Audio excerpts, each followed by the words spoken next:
गीता 18 के श्लोक नंबर 62 में भगवान स्वयं कह रहे हैं कि अर्जुन उस परमेश्वर की शरण में जा जिसकी कृपा से परम शांति व शाश्वत स्थान अर्थात सतलोक को प्राप्त होगा।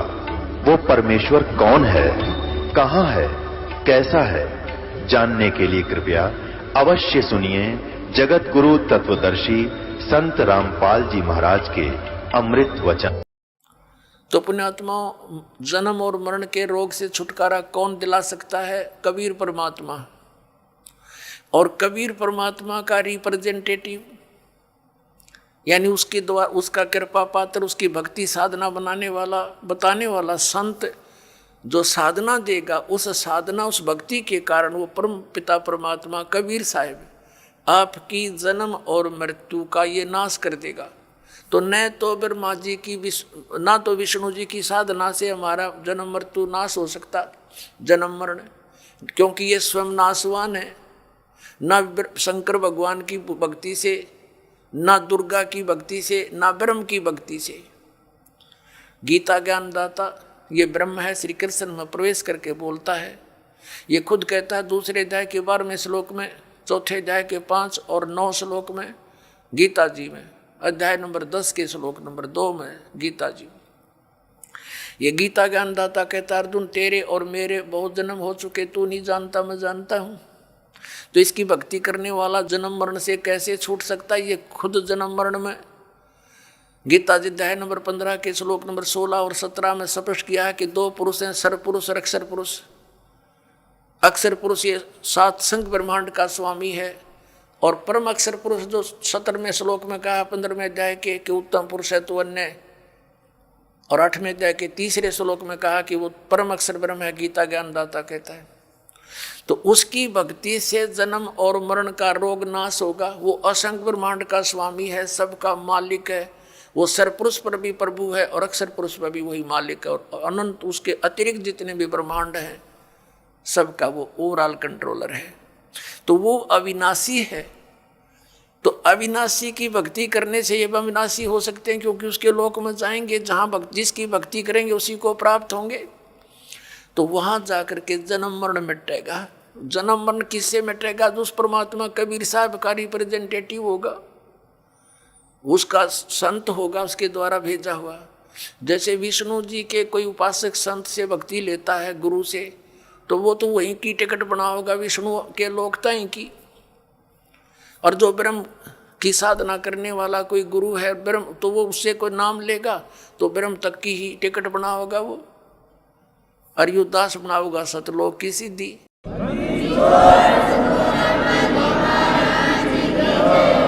अब फिर क्या बात याद दिलाते परमात्मा?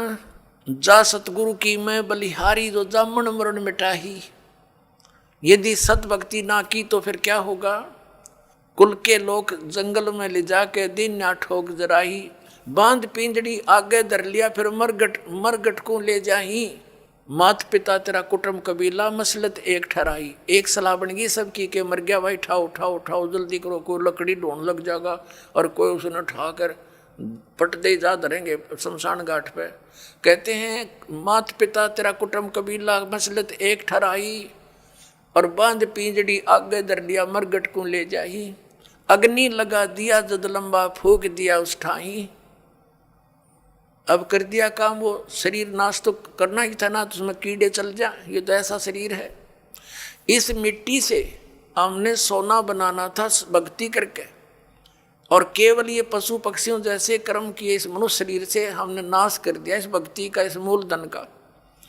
और फिर आगे की बनेगी जो भक्ति नहीं करके जाते, उसकी आगे कितनी लंबी कहानी बताई है। अब देखो इन नकली गुरुओं ने, हमारे धर्म गुरुओं ने हमारी कैसे दुर्गति करवा रखी है। परमात्मा बताते हैं, गरीबदास साहिब जी परमात्मा से प्राप्त ज्ञान को कैसे डिफाइन करते हैं कि मरने वाले का कर दिया अंतिम संस्कार, उसकी तो मिट्टी भी नहीं छोड़ी, ठाक नहर में गिराए।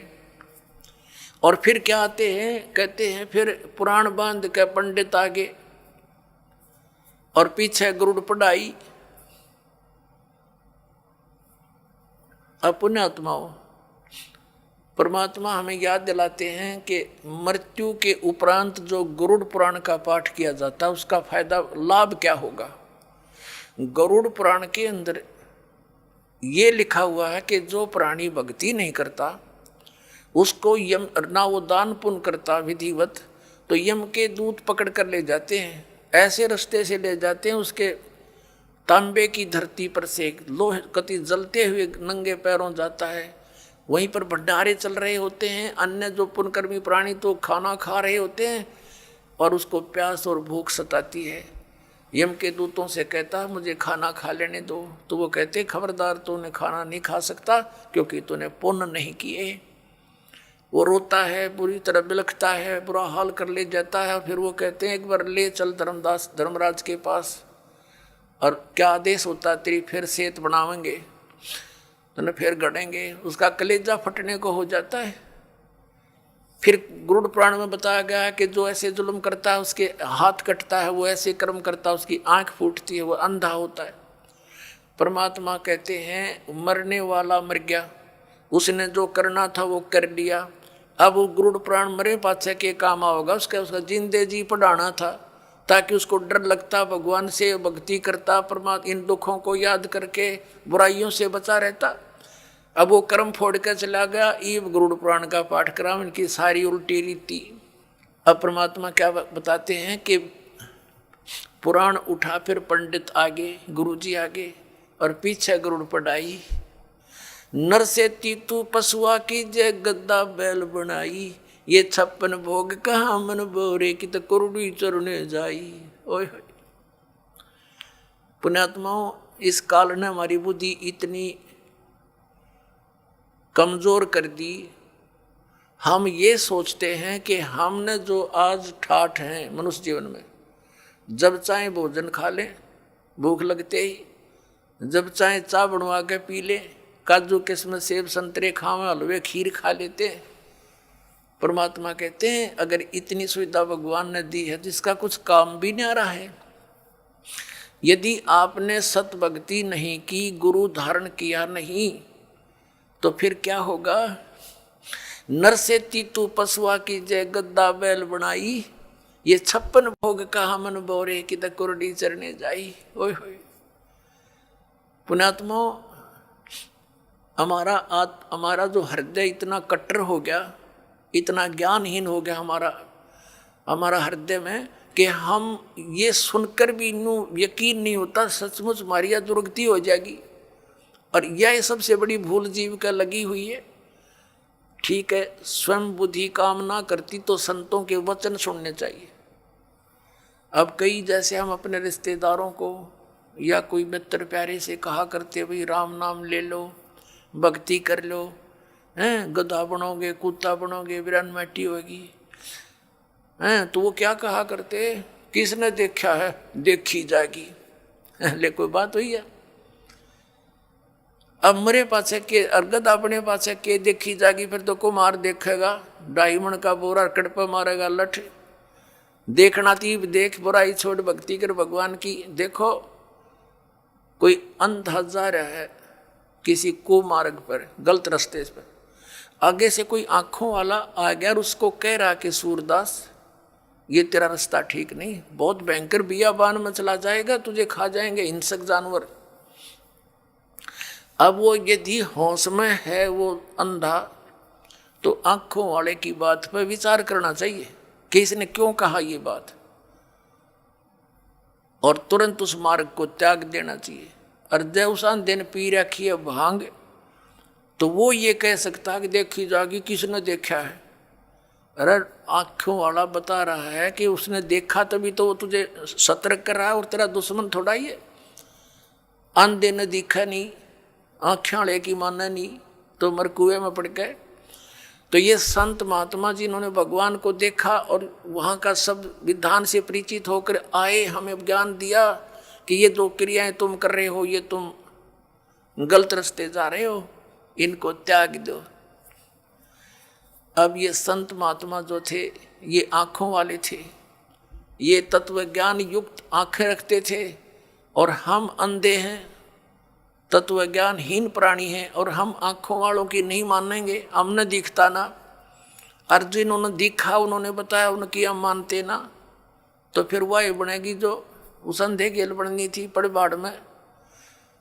तो क्या बताते हैं, सुखदेव ने 84 भुगती बना पजावे खरवो, तेरी क्या बुनियाद प्राणी तू पेंडा पंथ पकड़वो। परमात्मा के ज्ञान से हमें पता चलता है कि एक सुखदेव नाम के ऋषि थे और वो अपनी सिद्धि के कारण आकाश में उड़ जाते थे, लेकिन गुरु धारण नहीं कर रखा था, ना सत भक्ति कर रहे थे। पिछले जन्म के पुण्य कर्मों से भक्ति शक्ति से उसकी बैटरी चार्ज थी, हवा में उड़ जाने की सिद्धि भी थी। एक दिन साधु संत महात्माओं की गोष्ठी हो रही थी और उसको बताया गया, वो स्वयं भी भगवान विष्णु के लोक में गए थे। विष्णु जी ने उनको रिजेक्ट कर दिया था कि आप निगुरे हो, आपका गुरु नहीं है, वापस जाइए, गुरु बनाइए फिर आइए। फिर उसने अन्य संतों से डिस्कस किया तो सभी ने बताया कि सुखदेव जी आपने गुरु नहीं बना रखा, ये सबसे बड़ी भूल है तेरी। ये जो आप आज हवा में उड़कर चलते हो, इसी से आप ये सोच बैठे हो कि मैंने बहुत कुछ पा लिया, ये कुछ भी सांग नहीं है। जब गुरु नहीं बनाया था, गधे की योनि में जाओगे। जो ही उसको ये बात सुनने में आई तो उसने पिछले जन्म उसका एकदम सामने दिखाई दिया।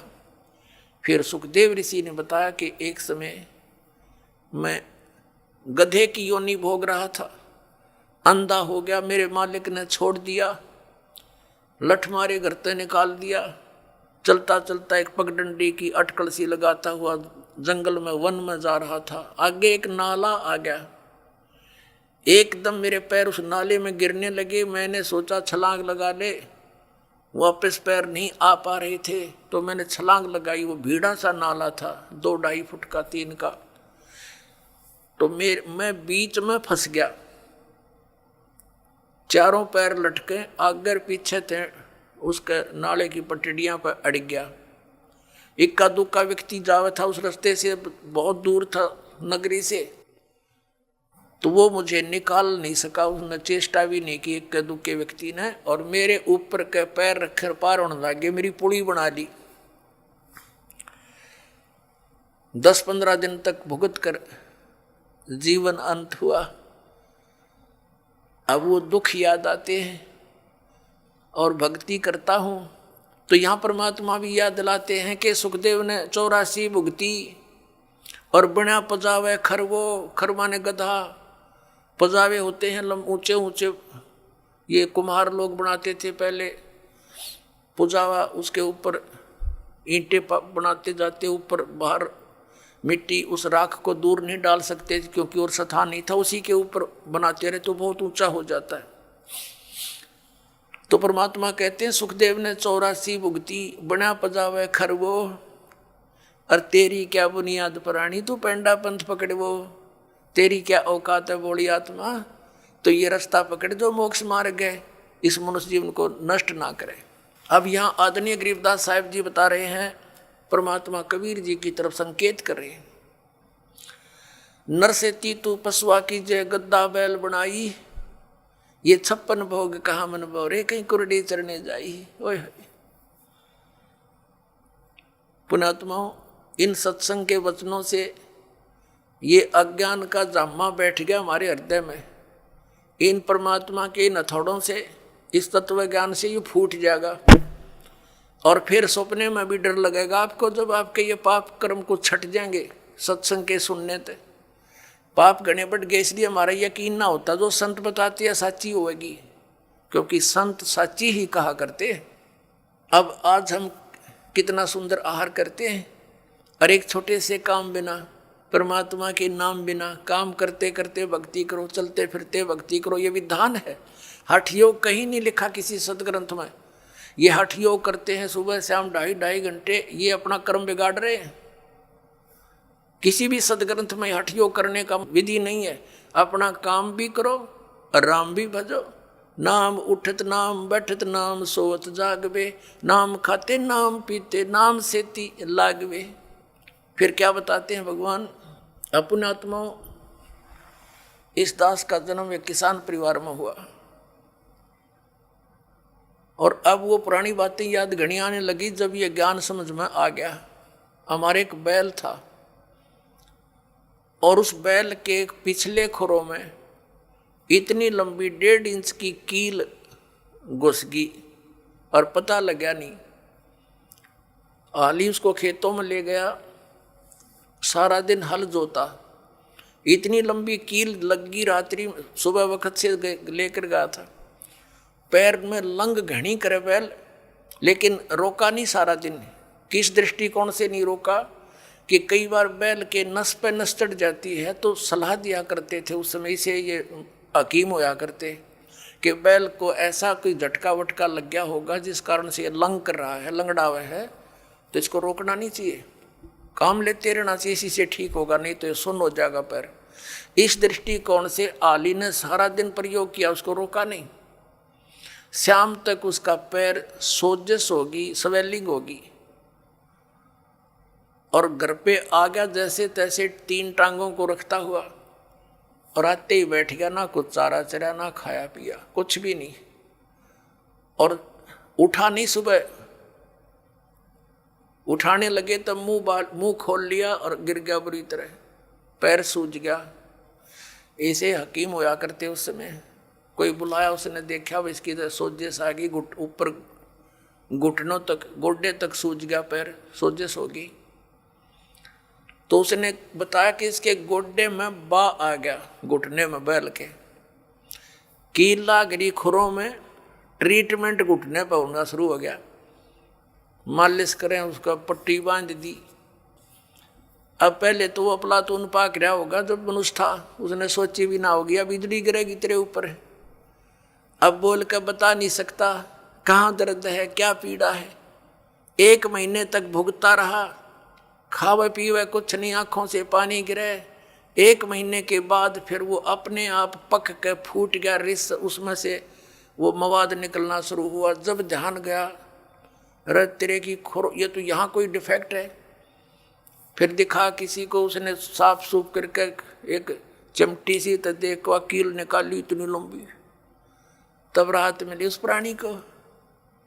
अब परमात्मा याद दिलाते हैं, कबीर जिव्या तो वाए बली जो रटे हरि नाम, नहीं तो काट के फेंक दियो ये मुख में भलो ना चामे। परमात्मा कहते हैं जीव तो वाए बली, जो भगवान का नाम से मन जाप करे, उसका गुणगान करे, नहीं तो इस चाम की कोई आवश्यकता नहीं, इस मुंह में इसने काट के फेंक दो, इससे अच्छा था। तो पुण्यात्मा सत साधना ना करने तो या जुबान छीन ली जाएगी हमारी, हम बोल के बता नहीं सकते। अब वो बातें दास का याद आने लगी जब परमात्मा का युग ज्ञान समझ में आया। ये आंखें खुल गई, रात की नींद गई, दिन की चैन समाप्त हो गया था।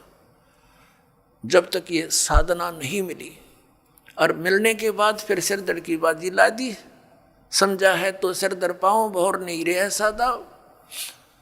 परमात्मा ने कहा है कि ये संसार समझदा नहीं, कहंदा श्याम दोपहरे नू, और गरीबदास ये वक्त जाता रोगे इस पैरे नू। इस समय ने याद करके रोया करोगे। अके भगवान मनुष्य जीवन में जब भक्ति कर लेते, कुत्ते बन के ऊपर न मुँह कर रोते, उनको कभी कभी प्रेरणा होती है। अके बूंदी बन गई हमारे साथ, रात्रि में सर्दी के समय ऊपर से वर्षा हो रही है, और वो एसी रूम में रहने वाला आज धूम लगवा के और गली में विराजमान है, एक भक्ति ना करने से। और फिर न्यू करे ऊपर न मुकुर को देखे बूंदी बनी, उसको की आत्मा तो वही है जो मनुष्य शरीर में थी, सारी महसूस करते हैं वो। तो यहाँ परमात्मा कहते हैं अच्छे दिन पाछे गए गुरु से किया ना हेत, अब पछतावा के करे बिना चिड़िया चुगी खेत। यानी मनुष्य जीवन रहते ये ज्ञान याद आ जाता है, पता लग जाता है, तो कुछ भी ना बिगड़ा। और वह बिरान माटी हुए पाछे फिर रोए जाओ प्रणामों करके। गरीबदास ये वक्त जात है, मनुष्य जीवन का समय जाता है, रोगे इस पैरे लूँ, इस समय न रोया करोगे जब सत भक्ति नहीं करी। और भक्ति कर रहे हो नकलियों के पास, वो भी रोएंगे क्योंकि वो यूजलेस है, कोई मंत्र नहीं, कोई साधना नहीं, कोई ज्ञान नहीं उनका। तो वह अभी बात बिगड़ रही है। पुण्यात्माओं, काल ने घना जुल्म करवा रखा है आपके साथ। परमात्मा की चाह आत्मा को बहुत युगों से है, जब से परमात्मा से बिछुड़ी है, लेकिन काल ने अपने ये दूत छोड़ रखे हैं कि ये मिसगाइड रखें, परमात्मा तक ना जाने दे, और ही कई साधनाओं में उलझाए रखें। ये तो दयालु आते हैं, अपनी समर्थता से हमें इस मार्ग को याद दिलाते हैं और इस पर दृढ़ करते हैं। ना काल इस पर होने ना दे। 100 मन में खरपतवार पैदा कर देता जब सत्ज्ञान सुनता है, और जब अज्ञान सुना करते नो आराम से बैठे रहा करते। जो भी कोई कहता सारी साची, और सच शुरू होती है तो ये झूठी लगती है, क्योंकि हमने अज्ञान घना सुन रखे है। अब साधना करते हैं तो गलत करते हैं। क्या बताते हैं परमात्मा? प्रेत शिला पे जा बिराजे पितरों पिंड भराई, बोड़ श्राद्ध खान को आए ये काग भये कल माही। परमात्मा कहते हैं प्रेत शिला पे जा बिराजे, भूत बन गए भूत, ये गलत साधना करके, और फिर पितरों पिंड भराई, फिर पिंड भरवाए, और बोर श्राद्ध खान को आए काग भये कल माही। पुण्यात्माओं, ये श्राद्ध निकालते हैं, ये कहाँ से लिया इन्होंने ये जुगाड़? जबकि वेदों में मना है कि श्राद्ध नहीं निकालने चाहिए। ये भूत पूजाएं हैं, भूत पूजोगे तो भूत बनोगे। गीता जी अध्याय नंबर 9 के श्लोक नंबर 25 में कहा कि भूत पूजने वाले भूतों को प्राप्त होंगे, पितरों की पूजा करने वाले पितर बन जाएंगे, देवताओं की पूजा करने वाले देवताओं के पास जाकर उनके नौकर लगेंगे, और मेरी पूजा करोगे मुझे प्राप्त होगे। तो गीता जी में तो मना किया कि पितर पूजा भूत पूजा ये 13वीं करनी, अस्थि उठानी गति कराने के लिए गंगा में डाल कानी, ये सारी शास्त्र विरुद्ध साधना है, वेद विरुद्ध साधनाएं हैं, ये नहीं करनी चाहिए। अरे हमारे धर्मगुरु इन नवगाटा जुड़वा रहे हमारा कि श्राद्ध निकालो, 17वीं 13वीं करो। अपनात्मा परमात्मा कहा करते हैं, रे भोड़ी सी दुनिया सत्य गुरु बिन कैसे सरिया। रे भोड़ी सी दुनिया सत्य गुरु बिन कैसे सरिया। अपने लला के बाल उतरवावे देख के चीना लग जइया। एक बुढ़िया लेकर जागी अपने पोते या पोती ने, कहाँ गुड़गांव में आड़ी पे, अपने इष्ट धाम पर ले जाते हैं जहाँ पर भी, और वहाँ नाई बैठा होता है। और इन अज्ञानी धर्म गुरुओं ने हमारे को ये सलाह दे रखी है कि पहले बाल बच्चे के अपने माता के ऊपर उतरवाने चाहिए इष्ट धाम पे। अब वह बुढ़िया जाती है पोता पोती ने लेकर, साथ में पुत्र वधू, और वहाँ नाई बैठा होता है। उसको जा करके वह बुढ़िया कहती है कि रे नाई के भाई मेरे पोते के बाल काट दे। अब बाहर अगर 5 रुपया में काटता होगा ना नाई, उस इष्ट दाम पर 10 रुपये लेगा डबल। अब पता इसने मेरे बिना कोई काटनिया नहीं, इसके डबल तो लेगा। और फिर बुढ़िया न्यू कहेगी भाई काट दे जल्दी सी मोटे मोटे, और न्यू कहेगी बेटा देख जा, अरे भाई नाई के ध्यान रखिए मेरे पोते का कच्चा सिर है, कदे इसका कैंची ना लग जा, धीरे धीरे देख धीरे धीरे भाई। अब परमात्मा कहते हैं अपने लला के बाल उतरवावे, अरे इतनी चिंता कि कदे कैंची ना लग जइया। अरे एक बकरी का बच्चा लेके उसका गला कटैया। रे भोड़ी सी दुनिया, वो भी तो किसी का बच्चा था जो तो बलि चढ़ाने जा रही है, और अपने बच्चे का इतना दर्द कैंची भी ना छू जा। परमात्मा कहा करते जैसा दर्द आपने हो ऐसा जान बिराने। अब फिर वो बाल लेकर बुढ़िया क्या करेगी, उसमें मंदिर में चढ़ावेगी भगवान की मूर्ति पे, और वो बूढ़ा पुजारी बैठा होता है, वो उसी से में उठा के उनने और एक थैले में डाल देगा बोरी में, और जब वह बोरी भर जाएगी श्याम ने उसने उठा के कुरडिया पे फेंक आवेगा, और कौन सा बैंक में जमा कराओगा उसने, उसने बाहर फेंकने उठा के ने। तो परमात्मा कहते तुम यही कटाओ और इन्हें यही फेंक दो, इसका कोई यूज नहीं, मूर्ख बना रखा तुम्हारे, धंधा खोल रहे हैं लोग। अपने लला के बाल उतरवावे देख कैंची ना लग जइया। एक बकरी का बच्चा लेके उसका गला कटिया रे भोड़ी सी दुनिया, सतगुरु बिन कैसे सरिया रे भोड़ी सी दुनिया, सतगुरु बिन कैसे सरिया। कच्चा पक्का भोजन बनावे फिर माता धोकने गैया, कच्चा पक्का भोजन बना के फिर माता धोकने गैया, उस माता ऊपर कुत्ता मुते वो क्यों ना मर गईया रे भोड़ी सी दुनिया, गुरु बिन कैसे सरिया रे भोड़ी सी दुनिया, गुरु बिन कैसे सरिया। अब हमारी दादी जी माता दुखवाया करती मारे थे, हमारी काकी ताइयों से माताओं से कहती ए पौधे मोटे मोटे गुड़ के हुआ रोट, और वो थोड़ी देर करती न वो दर्दे न काचे पाके, उन्हें पता था कुत्ता न खाने और कुर्सी माता उड़ा जिम्मेगी। और वहाँ एक माता इतने 2-2.5 फुट की उसकी हाइट, उसके महल की वह मंडी बना रखी होती है, और एक चबूतरा सा, और वो बुढ़िया तो ऊपर चढ़ा कर वह तो डाल के उसका आगे परोठे पूड़े वापस नीचे उतरने से पहले 3-4 कुत्ते चढ़ जाएंगे उसके ऊपर। पहले तो उस माता के उस भोजन न खाएंगे और चलते समय उसकी चोटी में धार मार खाओगे। अब परमात्मा यूँ कहा करते कि जय वह माता जिसने तो धोकन गई उसे प्रोटेक्शन की, क्योंकि पूजा तो नहीं कराना कुछ बचाव करे हमारा, उसके आप शर्मा कुत्ते मुत्ते तो वह तेरा बचाव क्या करेगी बुढ़िया। अब परमात्मा क्या बताया करते, परमात्मा क्या बताया करते, आप पे लिपे आप पे पोते और आप पे बनावे ओई, और उस पर बुढ़िया फिर पोते मांगे। देख अकल कहाँ से खोई। एक वही माता देखी हमने पूजती, एक औरत क्या चित्र बना लेती थी दीवार पर, आप पे बनाती और फिर उसका कागज जोत जात ला के अर्नो कहे हे वही माता बहू के पोता दिए पुत्र दिए, दूध पूत में खैर रखिए हैं, इसलिए तेरी पूजा करूं। परमात्मा कहे आप पे तो वह माता बनाई, आप पे लिपे आप पे पोते आप पे बनावे ओई, और उस पर बुढ़िया पोते मांगे। देखा कलकड़े तक खोई है तेरा के भैया। परमात्मा क्या याद दिलाते हैं कि जाटी पूजे पीपल पूजे और सिर तुलसा के हो और दूध पूत में खैर राखिए, नो पूजो हो तो जांडी पूजे और पीपल में पानी चढ़ावे और फिर तुलसी माता ने पूजे, और उनको किस लिए पूज रही हूँ कि मेरे दूध पूत में खैर रखिए।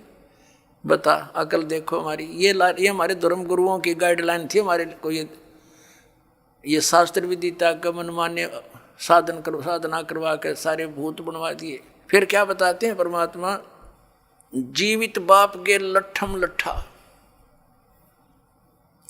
और मुए गंग पुचैया, और जब आवे आसुज का महीना और वो कौवा बाप बनैया रे भोड़ी सी दुनिया, सतगुरु बिन कैसे सरिया।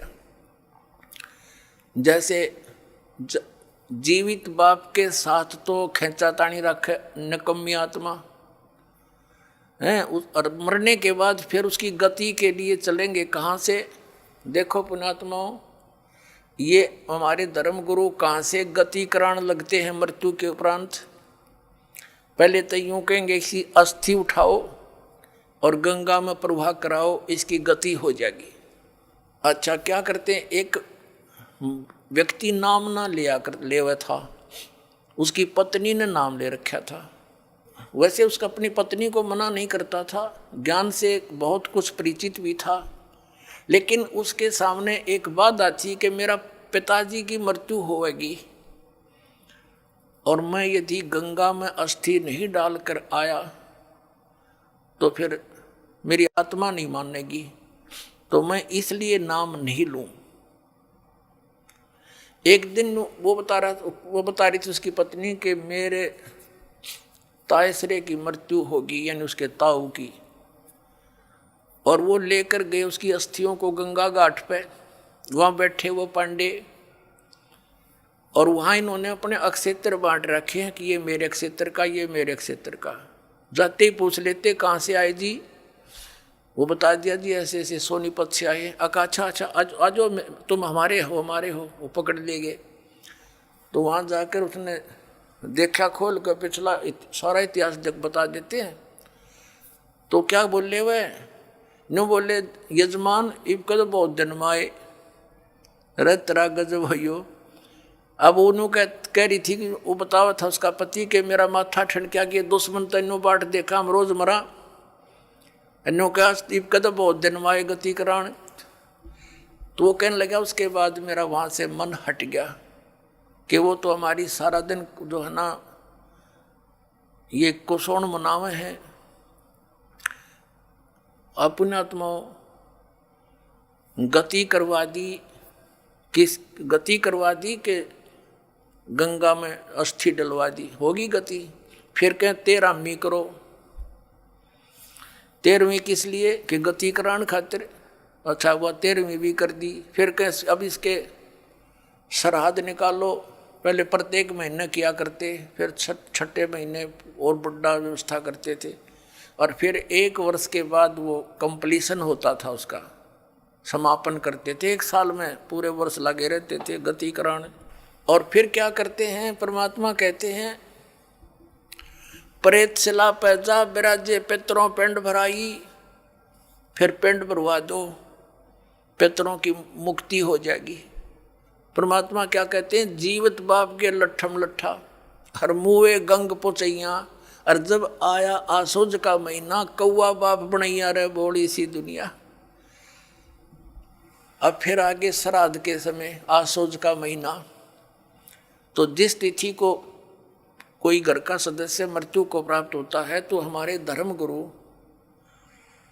वो तिथि नोट कर लेते हैं। आसोज के महीने में अमावस्या से लेकर पूर्णमासी तक उस किसी भी तिथि को मृत्यु होती है तो उस दिन विशेष कार्यक्रम करते हैं, श्राद्ध निकालते हैं। और सबसे पहले क्या करते हैं, वो बना के भोजन ऊपर रखते हैं छत पे, और उसी समय कौवे आकर खा जाते हैं। तो वो क्या कहते हैं हमारे धर्मगुरु, देखो भोग लग गए तेरे पिताजी, हो सकता कौआ बन रहे हो।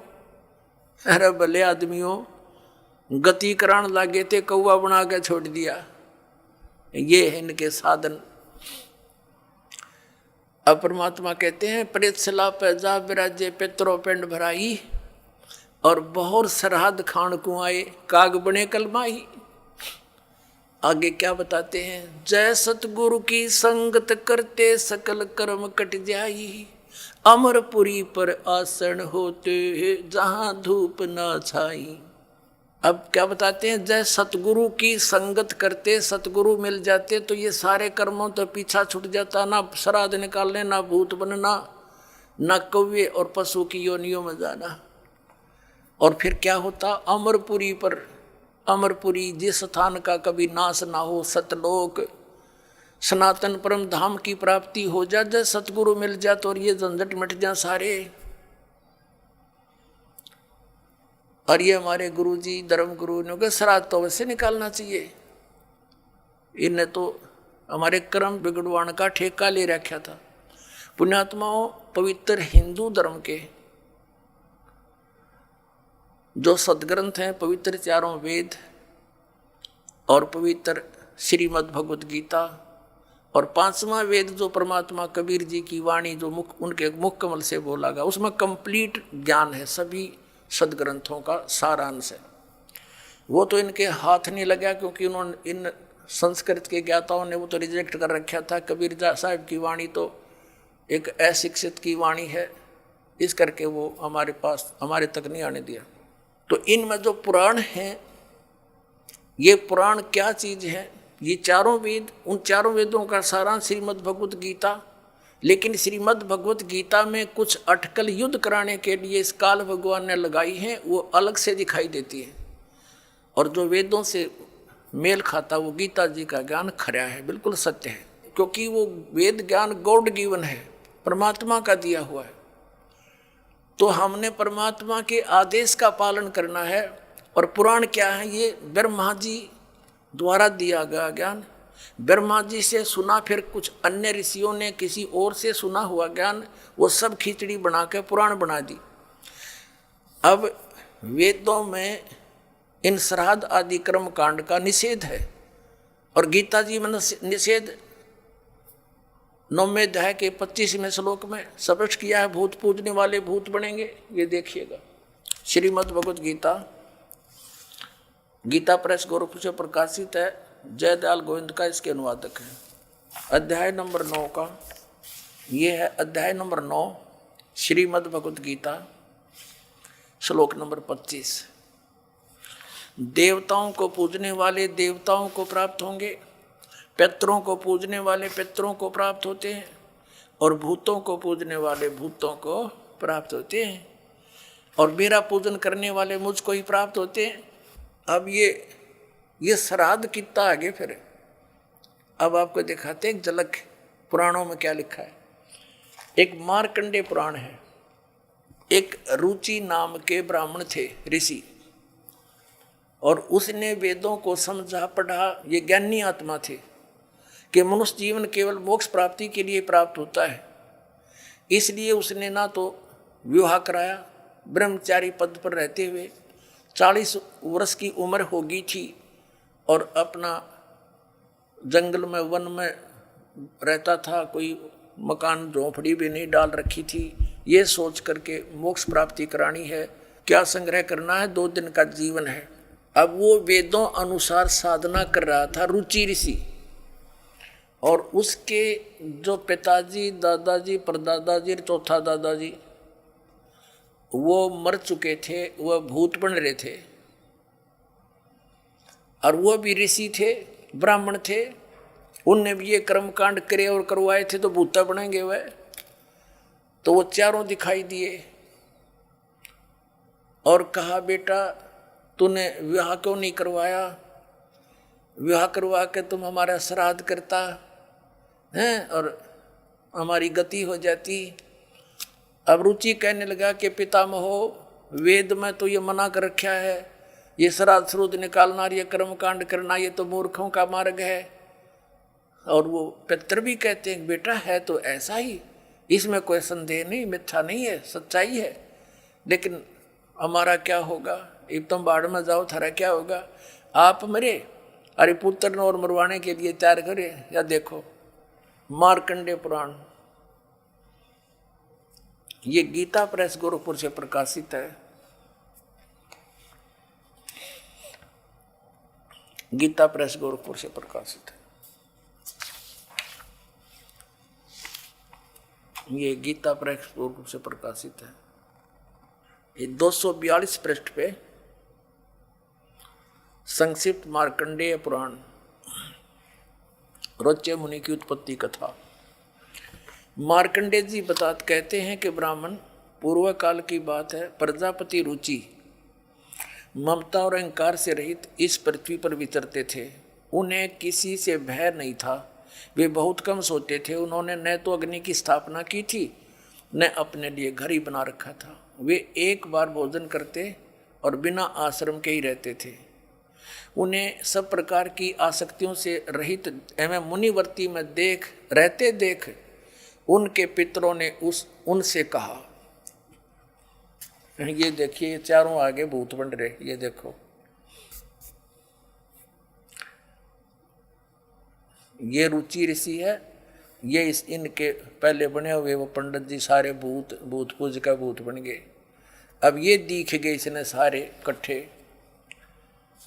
पितर बोले, बेटा विवाह स्वर्ग और अपवर्ग का हेतु होने के कारण एक पुण्यमय कार्य है। ये तो इन पितरों के वचन हैं, ये तो पितरों के वचन है जो अपनी सलाह दे रहे हैं। अब देखना, उसे तुमने क्यों नहीं किया? ग्रस्त पुरुष समस्त देवताओं, पितरों, ऋषियों और अतिथियों की पूजा करके पुण्यमय लोकों को प्राप्त करता है। वह सभा के उच्चारण से देवताओं को, शब्द से पितरों को तथा अन्नदान, बलि, वैष्णदेव आदि से भूत आदि प्राणियों एवं अतिथियों को उनका भाग समर्पित करता है। बेटा, हम ऐसा मानते हैं कि गृहस्थ आश्रम को स्वीकार न करने पर तुम्हें इस जीवन में कलेश पर कलेश उठाना पड़ेगा तथा मृत्यु के बाद और दूसरे जन्म में भी कलेश ही भोगना पड़ेगा। रुचि ने कहा, पितृगण, परिग्रह मात्र ही अत्यंत दुख एवं पाप का कारण होता है तथा उसे मनुष्य की अधोगति होती है, उससे मनुष्य की अधोगति होती है। यही सोचकर मैंने पहले से स्त्री संग्रह नहीं किया। अब यहां देखो, पितर बोले, बेटा, जितेंद्रिय होकर आत्मा का प्रक्षालन करना उचित है, किंतु तुम जिस मार्ग पर चल रहे हो वह मोक्ष मार्ग है। बता, इसने तो घटिया मान रहे मोक्ष मार्ग ने कि तुम जो कर्म कर रहे हो जिस मार्ग पर चले तो मोक्ष मार्ग है। अरे हम बतावांगे पितृवृंद का मार्ग। देखिए, रुचि ने पूछा, पितामहो, वेद में कर्म मार्ग को अविद्या कहा गया है। जो तुम सलाह दे रहे हो वो कर्म कांड, श्राद्ध श्रूद निकालना, पितृ पूजना, वो तो मूर्खों की विद्या, अविद्या का है, मूर्खों का सलाह कही है। फिर क्यों आप लोग मुझे उस मार्ग में लगाते हैं? पितृ भी कहते हैं। पितृ बोले, यह सत्य है कि कर्म को अविद्या ही कहा गया है, इसमें तनिक भी मिथ्या नहीं। फिर थारा सिर बच गया, फिर क्या रह गया? बता भाई, ये हमारे पुराणों में लिखा है। अब इस बात को पितर भी मानते हैं। आप जो साधना करें तो मोक्ष मार्ग है, और आप फिर उसको सलाह दे रहे हैं भूत पूज, श्राद्ध निकाल, ब्याह करवा, अरे यो नरक मार्ग है। और आप भी मानते हैं कि आप जो मार्ग अपना रहे हो तो मोक्ष मार्ग है। और रुचि कहता है वेद के अंदर तो इसको अविद्या, मूर्खों की साधना बताई है, तो पितर भूत पूजना, श्राद्ध निकालना, और पितर स्वीकार भी कर रहे हैं। कहाँ ऐसा ही है, इसमें कोई मिथ्या नहीं। फिर ये बकवाद गट रखी, अगर में ऐसा कर लो, पितर ऐसा कर देते हैं, पितर पुत्र दे देते हैं, टट्टू दे देते हैं, आप भूखे मरे। बतावे, एक थोड़ी सी झलक दिखाते हैं आपको इसी मार्कंडे पुराण में। इन कहाँ से ले रखे ये श्राद्धा के सिलसिले?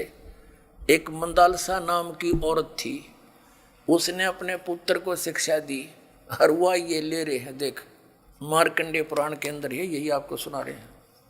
ये काशी पृष्ठ से थोड़ा सा लेंगे।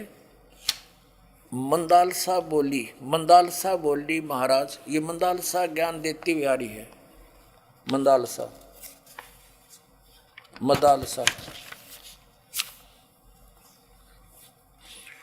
ये 82 पृष्ठ पे संक्षिप्त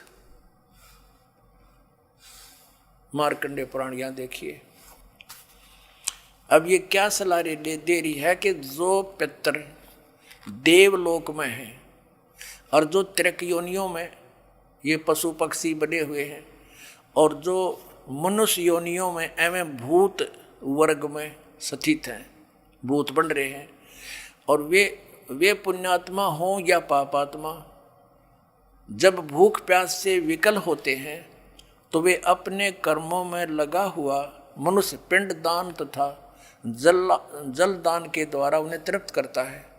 इसी तरह वह देवताओं और अतिथियों को भी संतुष्ट रखता है। देवता, मनुष्य, पितृ, भूत, प्रेत, गोहक, पक्षी, कृमि और कीट आदि भी मनुष्यों से ही जीविका चलाते हैं। अब ये क्या बता रही है कि चाहे तो वो जो पितर देवलोक में हैं, जो त्रिक योनिया में पड़े हैं, और जो मनुष्य योनियों में यानी भूतादि पितर बन रहे हैं, वे पुण्यात्मा हों या पापात्मा, सब भूखे प्यासे मरते रहते हैं। तो वो टट्टू देवलोक में हुए, भूखे मरते प्यासे मरे। अब क्या बताते हैं आगे,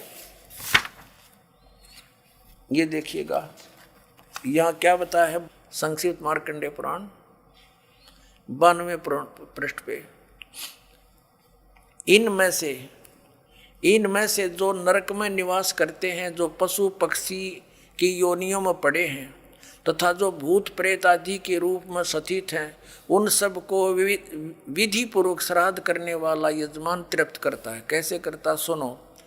मनुष्य पृथ्वी पर जो अन्न बिखेरते हैं, उनसे पिशाच योनि में पड़े पितरों की तृप्ति होती है, जो जमीन पर दाने डाल देते हैं। बेटा, स्नान के वस्त्र से जो जल पृथ्वी पर टपकता है उससे वृक्ष योनि में पड़े हुए पितर तृप्त होते हैं। जो रूख वृक्ष बन गए उन नन्यों का नहा का जो वस्त्र ने छोड़ दिए ना, वो वृक्ष योनि में पड़े हुए तृप्त हो जाएंगे। अरे भले आदमियों। अब ये एक बार क्या था, परमात्मा कबीर जी काशी में गंगा घाट पर चले गए। गंगा का एक घाट बना हुआ है, वहाँ पर ये ब्राह्मण लोग सूर्य को यानी ऐसे सूर्य की तरफ मुँह करके गंगा से जल उठावें और वहीं डाल दें। कबीर साहब बढ़कर उसमें गंगा में घुटनों पानी में और ऐसे नौकरन लगे गंगा के जल को पटरी पर फेंक रहे पूरी स्पीड तक। अब वो सारे पंडित जी अपना काम छोड़ के कबीर साहब की ओर देखने लगे। कहने लगे वो कबीर ये क्या कर रहा तू? कबीर जी बोले आप क्या कर रहे हो? मैंने ना पूछा, तुम क्यों पूछ रहे हो मेरे से? पहले आप बताओ आप क्या कर रहे हो? कि हम अपने पितरों को स्वर्ग में जल भेज रहे हैं। ये हम यहाँ जल डाल रहे हैं ना, ऐसे मंत्र बोलकर ऐसे सूर्य की तरफ मुकर के, ये वहाँ स्वर्ग में हमारे भूखे प्यासे पितरों को जल प्राप्त होगा। परमात्मा बोला मैंने एक बगीची लगा रखी अपनी झोपड़ी के आगे और मैं उस बगीची को सींच रहा हूँ। फिर मंड के करड़े हो गए। तो वो कहने लगे रे भोले आदमी इतनी दूर कैसे जाएगा जल? ये तो यहीं पड़ा है। वो तेरी झोपड़ी के आगे बगीची जो छोटी सी लगा रखी वो कैसे सिंचाई होगी इससे? कि एक लाखों किलोमीटर दूर मील दूर तुम्हारे पितरों को स्वर्ग में ये पानी मिल सकता है, तो ये 2 किलोमीटर पर क्या दिक्कत आएगी इसको?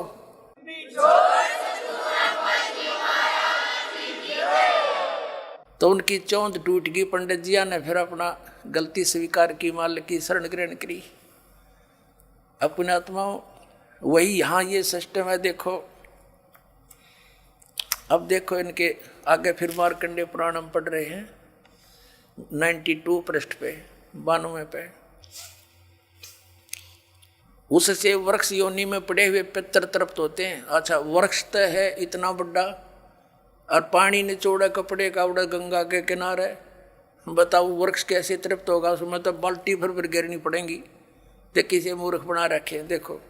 और नहाने पर अपने शरीर से जो जल के कण इस पृथ्वी पर गिरते हैं उनसे उन पितरों की तृप्ति होती है जो देव भाव को प्राप्त हो रहे हैं। देखो इनकी अकल।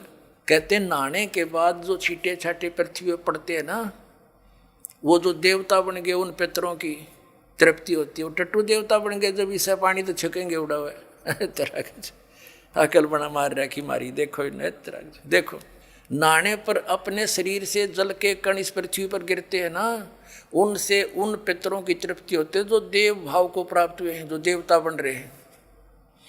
और पिंडों के उठाने से वो पिंड भरवाते हैं, अन्न के कण पृथ्वी पर गिरते हैं ना, उनसे पशु पक्षी योनियों में पड़े हुए पितरों की तृप्ति होती है। बता वो पशु योनि में कितना भैंस बन कर खड़ी होगी उनकी वह माई या दादी ताई काकी हैं, और उड़ा वह कण गिरे पृथ्वी पर कीता है। वह भैंस तो उड़े एक टोकरा ना भूस खावा डेली, एक कण ते क्यों कर छिकेगी वह है तेरा के। आइए अब हम उन श्रद्धालुओं के अनुभव जानते हैं जो जगत गुरु तत्वदर्शी संत रामपाल जी महाराज जी से दीक्षा प्राप्त कर चुके हैं तथा उनके द्वारा बताए गए भक्ति मार्ग पर चल रहे हैं। नमस्कार जी। नमस्कार सर।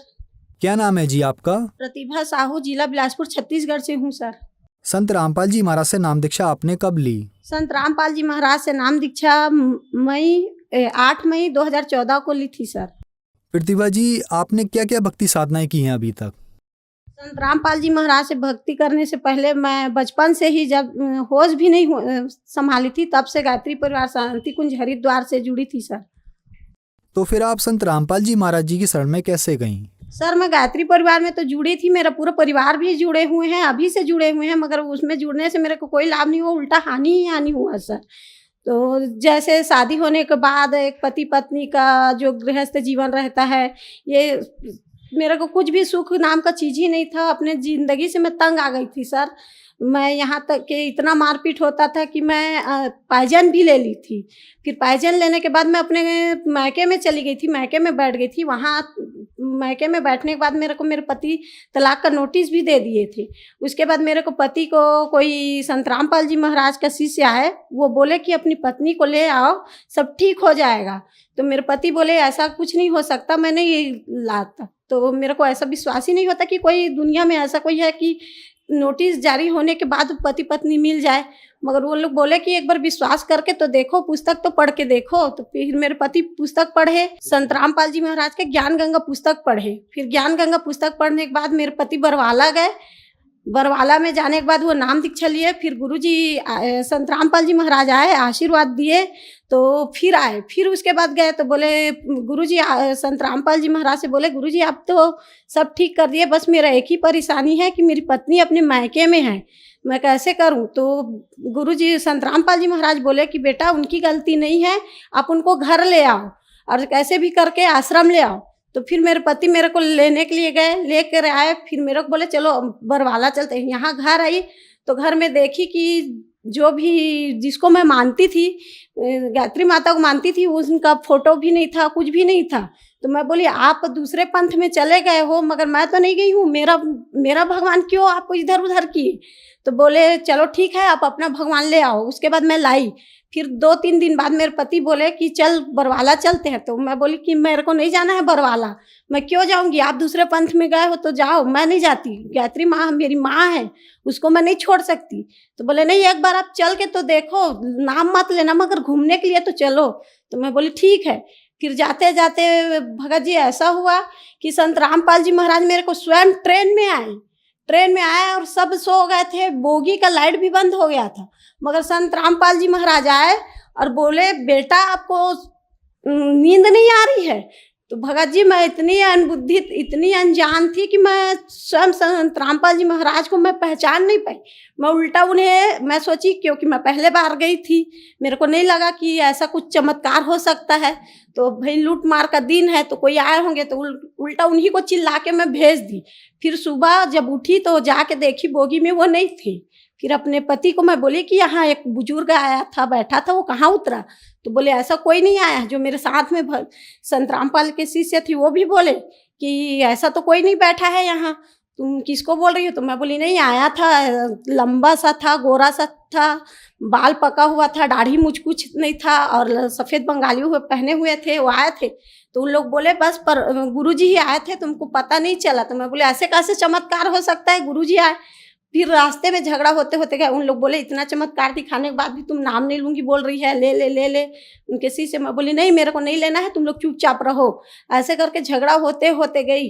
फिर आश्रम जैसे ही गई, मस्त खाई पी, फिर सो गई। थके हारे गई थी, ट्रेन में ऐसे भी नींद तो पड़ता ही नहीं है, तो थके हारे गई थी। उसके बाद भी जब मैं आश्रम में सोई तो रात में जो अपना गायत्री परिवार मिशन से जुड़ी हुई थी, तो उनमें से गुरु थे।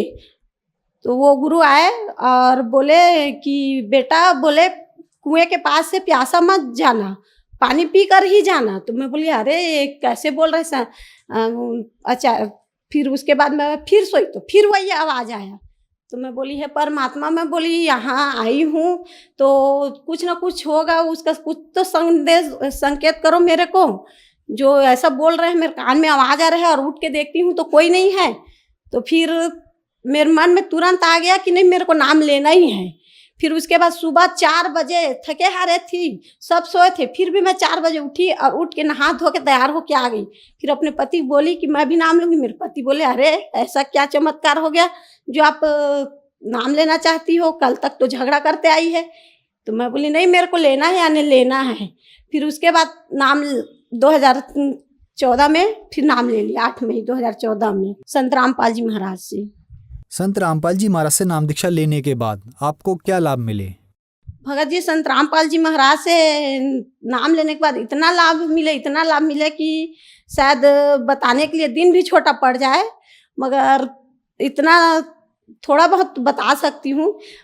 भगत जी जो मेरा यहाँ किडनी है, वो किडनी में हमेशा यानी 1 माह 2 माह में इतना ज़्यादा दर्द होता था कि मैं खड़ी थी तो खड़ी ही रहती थी, सोई थी तो सोई रहती थी, यानी पता नहीं इतना। और आंसू मेरे को रोते देखकर मेरे बच्चे भी रोते थे। कितना भी रात रहे उन लोग तुरंत डॉक्टर लेके आते थे, मगर कुछ भी नहीं होता था। बस सुई हुई दे के जाते थे, दवा देते थे, ठीक रहती। फिर उसके बाद 1 माह 2 माह में वैसे ही होता था। मगर जब से संत रामपाल जी महाराज से दीक्षा ली हूँ, पता नहीं वो कहाँ गायब हो गया है कि अब ऐसा लगता है कि मेरा कुछ बीमारी ही नहीं है। और दूसरा लाभ ये है कि मेरी गुड़िया है, वो अभी 16 साल की हो चुकी है। तो वो कक्षा 3री में पढ़ रही थी, तब वो ऐसा हुआ कि वो प्रेत बाधा का हो गया। वो जैसे ही घर से निकलती थी तो जाती तो मस्त थी, क्योंकि पढ़ने में होशियार है, तो जाती थी मस्त।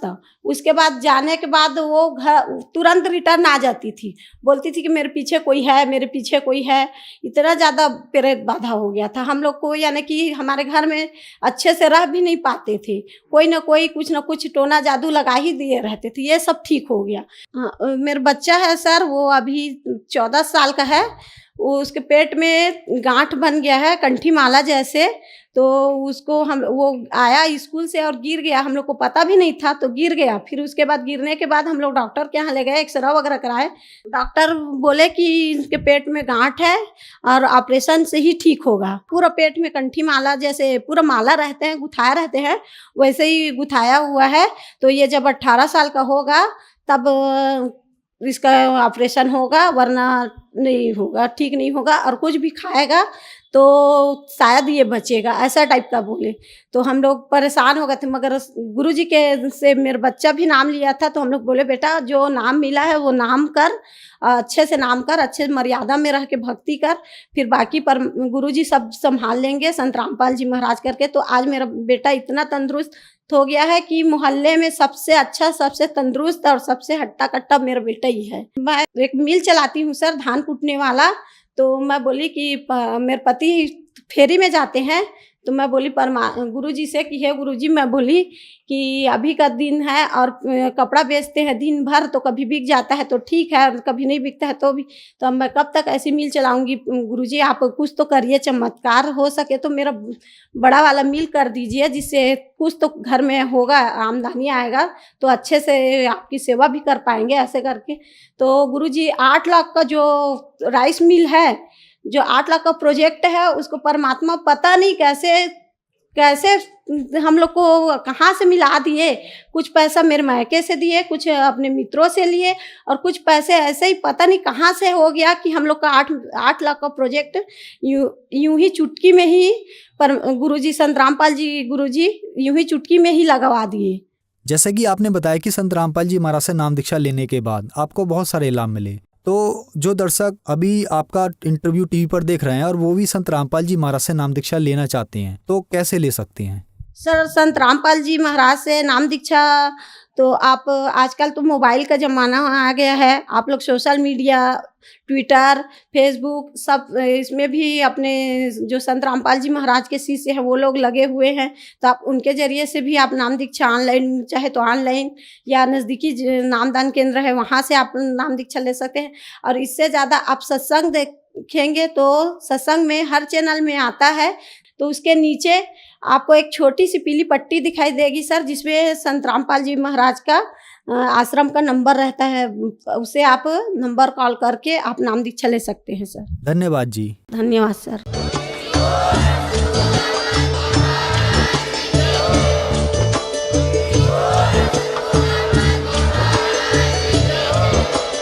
आप सुन रहे थे जगत गुरु तत्वदर्शी संत रामपाल जी महाराज जी के मंगल प्रवचन। अधिक जानकारी के लिए विजिट कीजिए हमारी वेबसाइट www.jagatgururampalji.org। संत रामपाल जी महाराज जी के शुभ आशीर्वाद से पूरे विश्व भर में 500 से भी ज्यादा नाम दीक्षा केंद्र हैं, जिन पर संत रामपाल जी महाराज जी द्वारा ऑनलाइन निःशुल्क नाम दीक्षा दी जा रही है। अपने नजदीकी नाम दीक्षा केंद्र का पता करने के लिए संपर्क करें 8222880541।